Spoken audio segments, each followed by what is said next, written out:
Praise the lord.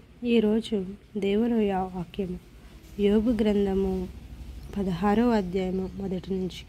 అందుకు యోబు ఇలాగ ప్రత్యుత్తరం ఇచ్చాడు: ఇట్టి మాటలు అనేకములు నేను వినియున్నాను.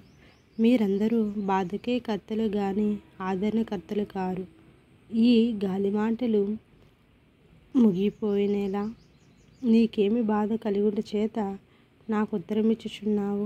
నా స్థితిలో మీరుండిన ఎడల నేనును మీ వలె మాట్లాడవచ్చును, నేనును మీ మీద మాటలు కల్పింపవచ్చును, మీ వైపు చూచి నా తల ఆడింపవచ్చును.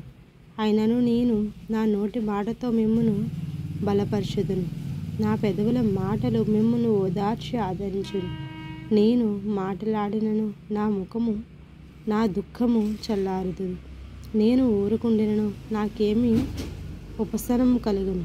ఇప్పుడు ఆయన నాకు ఆయాసము కలుగజేస్తున్నాడు. నా బంధువర్గములను నీవు పాడు చేసి ఉన్నావు. నా దేహమంతయు నీవు పట్టుకొని ఉన్నావు. ఇది కూడా నా మీద సాక్ష్యముగా ఉన్నది. నా క్షీణత ముఖాముఖిగా సాక్ష్యమిచ్చుచున్నది. దేవుని పరిశుద్ధ వాక్యం మన వినికిడిలో బాగా దీవించబడిన కాదు.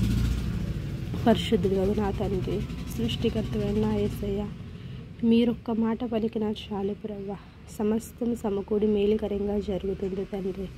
ఈ వాక్యం విన్న ప్రతి ఒక్క బిడ్డ విషయంలో మీ అద్భుత కార్యం చేయమని వేడుకుంటున్నాను ప్రభా. కనికరం చూపించి దయ చూపించి అద్భుత కార్యం చేయమని, ఆశ్చర్య కార్యం చేయమని వేడుకుంటూ చిన్న ప్రార్థని పాదాలు చొని చేర్చుకుని ప్రవణేశ్వరిస్తు పరిశుద్ధ నామంలో బ్రతిమాలు అడిగి పొందుతున్నాం తండ్రి. ఆమేన్.